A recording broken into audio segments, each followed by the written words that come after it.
भंडारा जिले में राष्ट्रवादी कांग्रेस पार्टी अजित पवार गुट ने नगर परिषद चुनाव में अकेले लड़ने का फैसला किया है।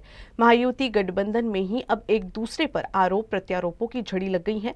जिले की सबसे महत्वपूर्ण नगर परिषदों में गिनी जाने वाली तुमसर नगर परिषद में भाजपा की सत्ता थी, लेकिन इस कार्यकाल में भाजपा ने शहर का कोई ठोस विकास नहीं किया, ऐसा आरोप राष्ट्रवादी कांग्रेस के नेताओं ने लगाया है। पूर्व नगराध्यक्ष अभिषेक कारेमोरे ने कहा कि मुख्यमंत्री देवेंद्र फडणवीस ने शहर की 47 करोड़ की जलापूर्ति योजना का उद्घाटन किया था, लेकिन लगभग 9 साल बीत जाने के बाद भी नागरिकों को एक बूंद पानी तक नहीं मिला है।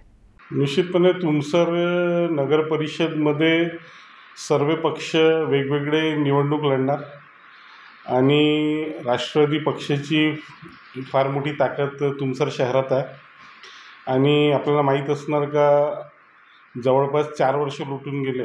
इथे प्रशासकीय राजवट आहे आणि त्या अगोदर इथे भारतीय जनता पार्टीचे नगराध्यक्ष होते आणि एक हाती सत्ता भारतीय जनता पार्टीची नगर परिषद तुमसरमध्ये स्थापित होती।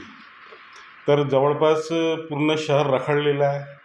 शहरात अनेक मोठे मोठे प्रकल्प आज शहरात 47 कोटीची पाणीपुरवठा योजना तुमसर शहराला लाभली होती, पण योजनेचा एक बूंद पाणीसुद्धा 9 वर्ष लुटून गेले, पण आतापर्यंत नागरिकांना ते पाणी भेटलं नाही। जवळपास 4 वर्षा अगोदर सन्माननीय मुख्यमंत्री श्री देवेंद्रजी फडणवीस यांच्या हस्ते ह्या पाणी पुरवठ्याचं लोकार्पण झालं, पण 4 वर्षानंतरही आजपर्यंत एक बूंद पाणीसुद्धा लोकांपर्यंत पोहोचलं नाही।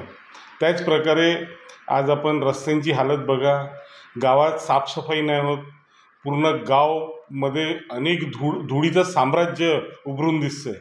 त्याच प्रकारे जो हिरवेगार झाडं आम्ही लावलेले होते, अशा झाडांची अवस्था बघा, डिवायडर्स तुटलेले आहेत आणि संपूर्णपणे नागरिक त्रस्त आहेत। सर्वात मोठा विषय पाणीचा आहे। आतापर्यंत आमच्या वेळेस आम्ही 2 टाईम पाणी नागरिकांना देत होतो, आज एक टाईमही तुटक पद्धतीने पाणी भेटते। तर संपूर्णपणे पूर्ण गाव त्रस्त आहे, नागरिक त्रस्त आहे।